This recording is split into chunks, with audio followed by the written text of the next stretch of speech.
Amy Davis from babylady.co.uk and welcome to our how-to section. So now we're going to show you how to lubricate your brake bar on a common range of pushchairs. Now we're going to use an egg chassis now because this is handy, but this pin system is very similar on both egg and eye candy and many other pushchairs. So you can use the same principle if your brake system is the same.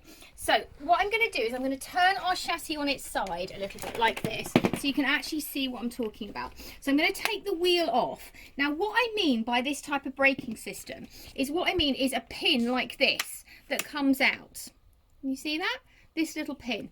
Now if this gets stuck and if it becomes dry, or if it becomes, maybe you've got some mud in here or some dirt or grit, what will happen is sometimes when you press your brake lever, this pin will not come out. Or alternatively, sometimes it gets so jammed inside that this pin will not go back in.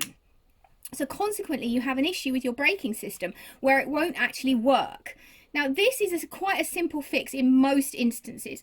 It's best to catch it as soon as it happens, and also as part of regular maintenance that we do always advise when you purchase from us. We give you an aftercare policy that does tell you about regular maintenance. We do advise regular maintenance of your pushchair.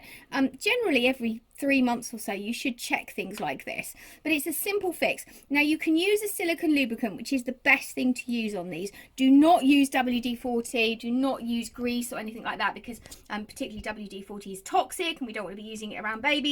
However, if you don't have access to that, our little quick cheat, a little can of Mr. Sheen. I'm not paid to advertise Mr. Sheen, by the way. I'm no Mrs. Hinch here.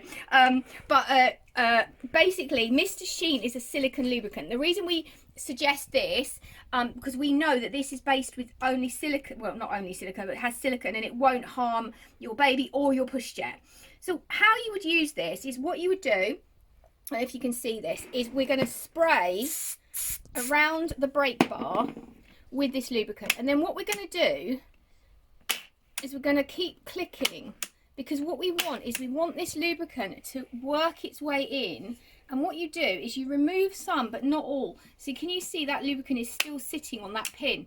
Now if your pin is stuck, and sadly I didn't have a pushchair here that was stuck, which would have been actually a really good, and the next one that comes in, I will actually do another video and show you when it is actually stuck how it miraculously works, but it really does.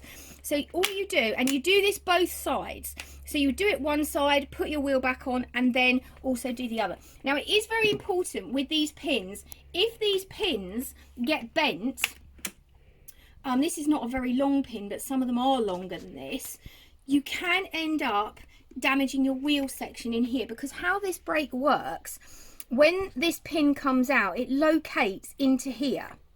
And another useful thing, while we're on the subject, this is not really a how-to, this is just general advice.